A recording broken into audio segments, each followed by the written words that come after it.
سب سے زیادہ خسارے میں کون ہو جائے گا؟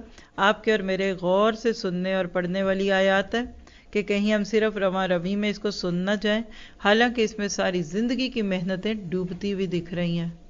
کون سی محنتیں؟ جو غلط جگہ پہ بیج ڈالے، غلط نیتوں سے کیے ہوئے اچھے کام، اور اسی طرح سے غلط کاموں میں لگی ہوئی کوششیں قیامت کے دن کیا لگیں گی؟ افحسب الذین کفروا ان یتخذوا عبادی، کیا یہ کفار یہ خیال کیے بیٹھے ہیں کہ میرے سوا وہ میرے بندوں کو اپنا حمایتی بنا لیں گے؟ سنو، ہم نے تو ان کفار کی مہمانی کے لیے جہنم کو تیار کر رکھا ہے۔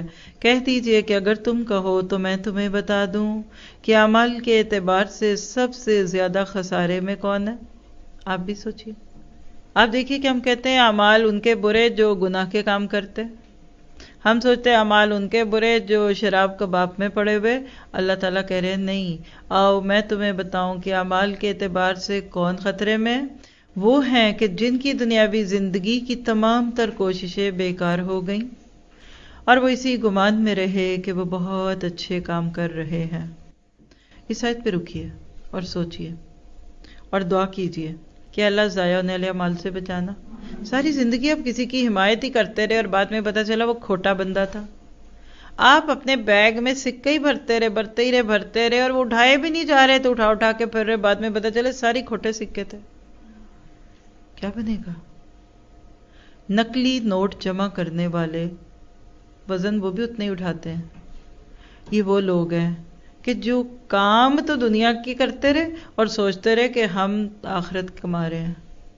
یعنی شرک بھی اس میں آتا ہے، ریا اور اخلاص کی کمی بھی آتی ہے، اور غلط زمین پہ بیج ڈالنے والے کے بیج بھی ضائع ہو جاتے ہیں۔ جب کبھی نیکی کے نام پہ کوئی کام کریں یا کسی کے ساتھ تعاون کریں، پورا یقین کر لیں پہلے کہ وہ ٹھیک لوگ ہیں بھی کہ نہیں۔ یہ میں آپ کو نور القرآن کے بارے میں بھی کہہ رہی ہوں۔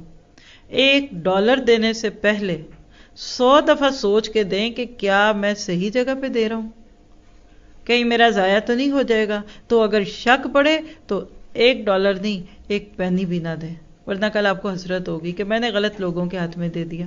آپ اپنا بچہ دیتے ہیں کسی کو، پتہ لگ جائے یہ عورت بچے اٹھا کے بھاگنے والی ہے، آپ اس کو دیں گے اپنا بچہ؟ کبھی بھی نہیں دیں گے۔ یاد رکھیے اللہ اپنے دین کے کام کے لیے اگر آپ کو چن لے، ہر وقت اپنے آپ کو محاسبے کے لیے تیار رکھیں، احتساب کے لیے تیار رکھیں اور اللہ کی نگاہوں میں رکھیں۔ عدالت کے کٹہرے میں خود کو کھڑا محسوس کرتے ہیں لوگ، جب ذمہ داریاں پڑتی ہیں، جب امانتیں آتی ہیں، جب ایک دوسرے کی چیزوں کو لینا دینا پڑتا ہے، اے اللہ وہ دینے والے جنت میں اور ہم کہیں جہنم میں نہ پہنچ جائیں۔ جواب دہی کا احساس، ایک فالتو بلب چل گیا، اللہ ہم کہاں جائیں گے؟ اللہ کسی کی کتنی محنتوں اور امیدوں کی کمائیاں ہیں، کوئی آسانی سے کمایا جاتا ہے، کوئی درختوں پہ ڈالر لگتے ہیں، تو اللہ ان کو ضائع نہ کرنا۔ تو یاد رکھیے، اب اس آیت کو دوبارہ سنیے کہ کہیں کل ایسا نہ ہو کہ ہم ایسے ہوں کہ اعمال کے خساروں میں پڑ چکے، کہ وہ لوگ جن کی دنیا کی زندگی کی تمام تر کوششیں بیکار ہو گئیں اور وہ اسی گمان میں رہے کہ وہ بہت اچھے کام کریں۔ یہ جو لوگ آپ کو شاباشیں دینے شروع ہو جاتے ہیں نا، اور لوگ منہ بھر بھر کے تعریفیں کرنے لگتے ہیں نا، یہ گیسی غبارے والی ہوا بھر جاتی ہے لوگوں میں۔ وہ کہتے ہیں جب لوگ ہمیں اتنا اچھا کہہ رہے ہیں تو پھر اللہ بھی تو اچھا ہی کہے گا۔ اللہ کرے ایسا ہی ہو، لیکن ڈرنا چاہیے۔ فرمایا یہی ہیں وہ لوگ جنہوں نے اپنے پروردگار کی آیتوں اور اس کی ملاقات سے کفر کیا، اس لیے ان کے اعمال غارت ہو گئے۔ اللہم لا تجعلنا منہم۔ پس قیامت کے دن ہم ان کا کوئی وزن قائم نہ کریں گے۔